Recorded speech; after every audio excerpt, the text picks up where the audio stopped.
1400 and 1600 made a change, major transition. Here was the center of craft, iron working. We heard about the gold.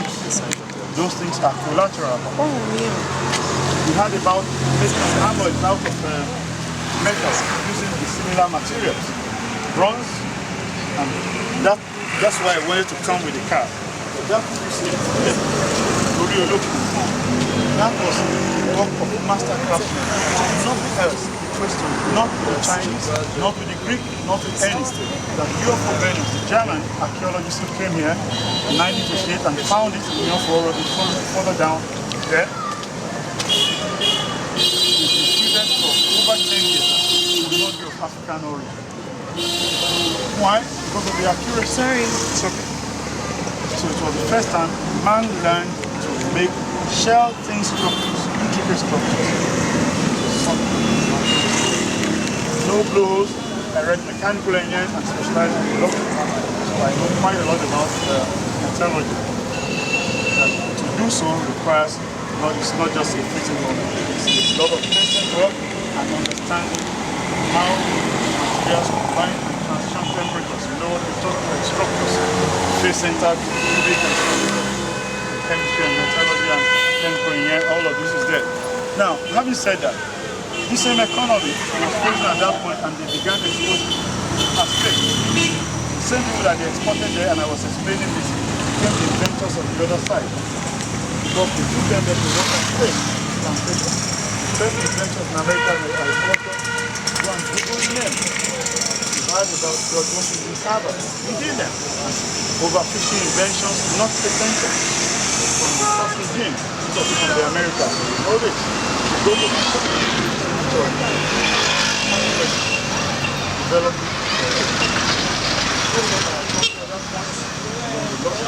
now we are Nigerians. So let us come around, let us walk. They are fighting too because of the narrow streets. Okay.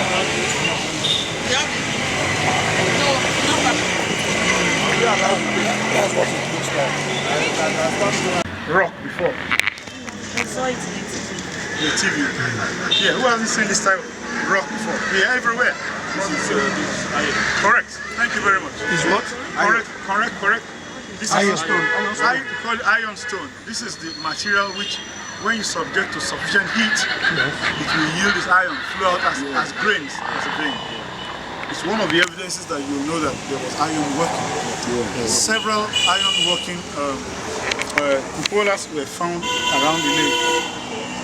Cupolas, is it copper? No, cupola is a melting furnace. Yes, melting furnace. Well, the origin of the word cupola, I don't know very much. This is one evidence. Then, yeah, I know.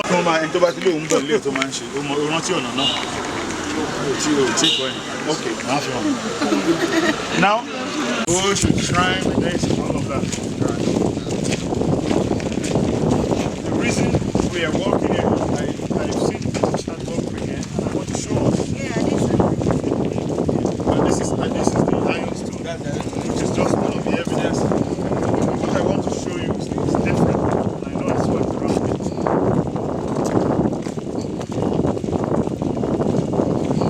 Because it's rain now, the water has come by, which was the reason the woman insisted that she was a queen here in Ife.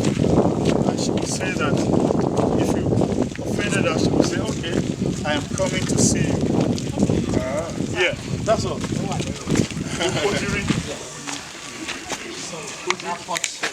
Pot shirt, you want to buy? Are you sure? Yeah. Okay. All right. Take us back there. You find them all over Ilefe. You even also find in Ilesha. Yeah. Excuse me, what are you doing to preserve it? Because thank you very much. It's just a question of time. Thank you very much. This does not belong to it, for instance. Thank you very much. Thank you very much. We have produced the Osun Tourism Industrialization Master Plan. This body that's been trying to pilot this out of it's called Osun Tourism Industrialization Program. The crest which you see, Oriolokun, is really the crest which represents that, and that crest comes out of this place. And I was explaining about the development of alloys out of here with which those intricate parts could be made. Ile-Ife had a number of regional obas before becoming Ife. Obatala, Oba-Ife, including Obadi. Obatasi. Obatasi. You know about that one as well. That was what I heard. About me. Obatala, Obatasi. Yes. And who again? Obaluaye. Obaluaye. Correct. She's correct. You know it. You know the names. So now, including Obalufon. Correct. There are 4 of them.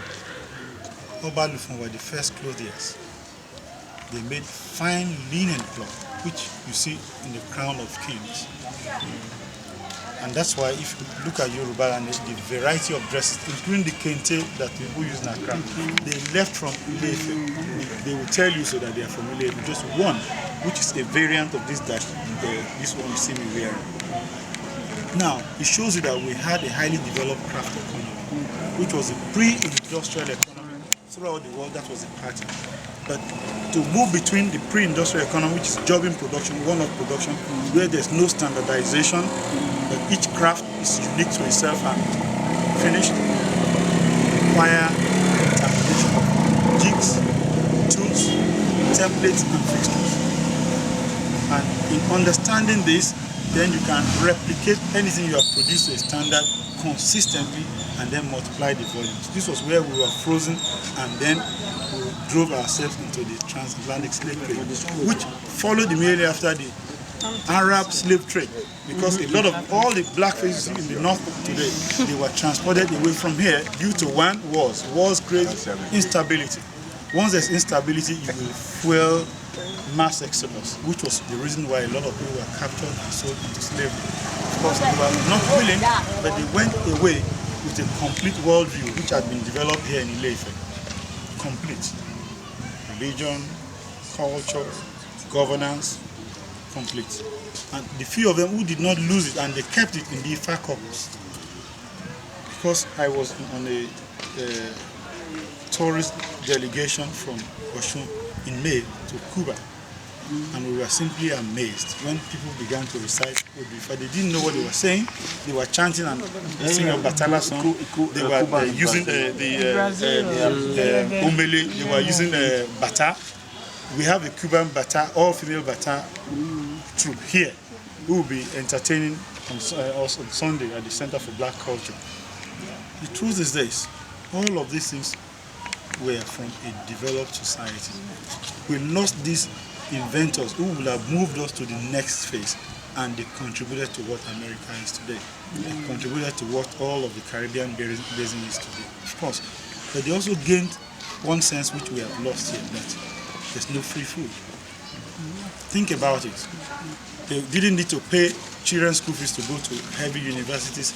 The lineage, your lineage family line provided you all the skills you needed, and you were just inducted into it by initiation, following dad, following friends, and so on, and until you became a master of your guild or your craft.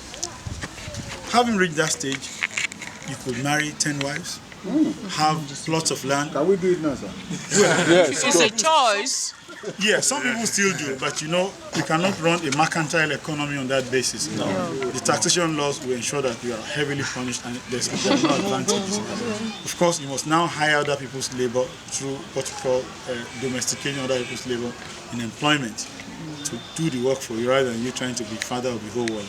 Abraham did that. Anyway. But if you don't marry a first wife now, what will the remaining? What would the remaining girls or women? Thank you.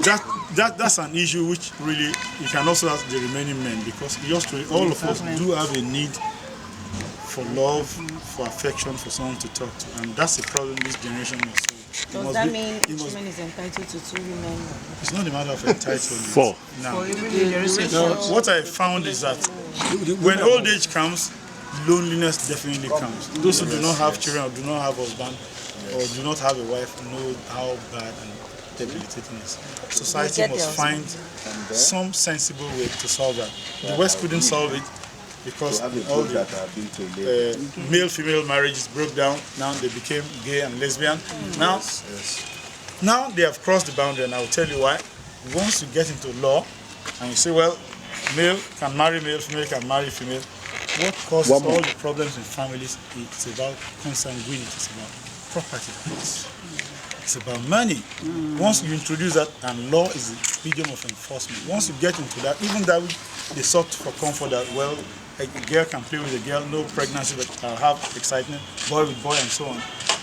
Now, once money comes into it, the same problem they ran away from heterogeneous marriages come to them, and then we must come to thinking.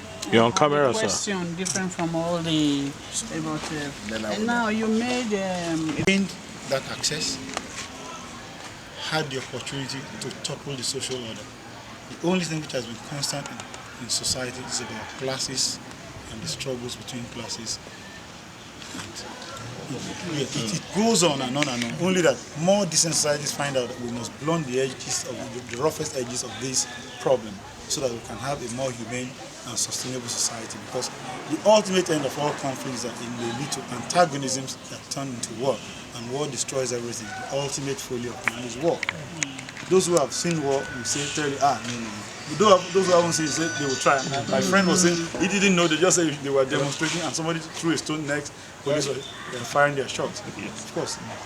Now it stays steady. It's either it now turns into an occupation or it becomes a pacifist. Okay. So I think the answer to your question really is because we do not choose to be slaves, we resist the conditions in our society, which really is about who controls the most of the land. All the cults that we have in Yoruba land, this goddess, this and that, is about those who had spiritual power which enabled them to control the space, and it's mainly about having access to two interesting things: land and women. You have the best women and you have the best land.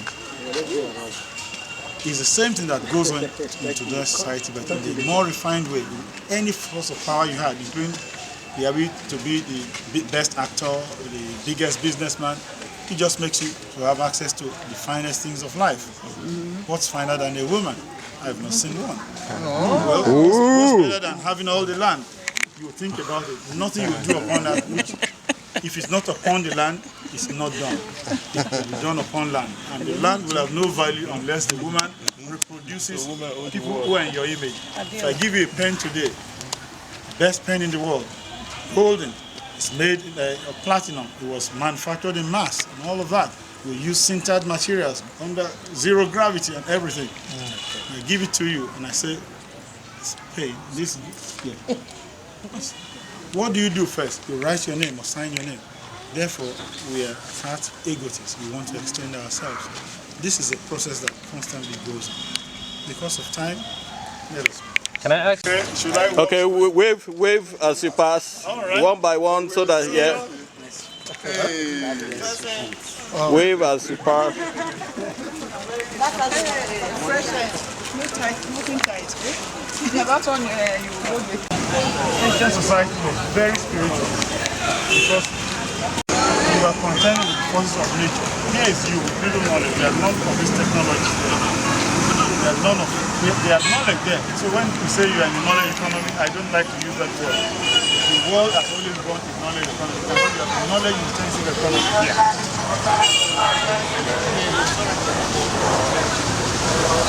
Think about it. If somebody could have the power to say, I am going to Oshogo and blink to die, and in 1 minute he's there in Oshogo. How powerful would that man be even into this world? Very powerful. That's important. That's one of the things about thinking inside here.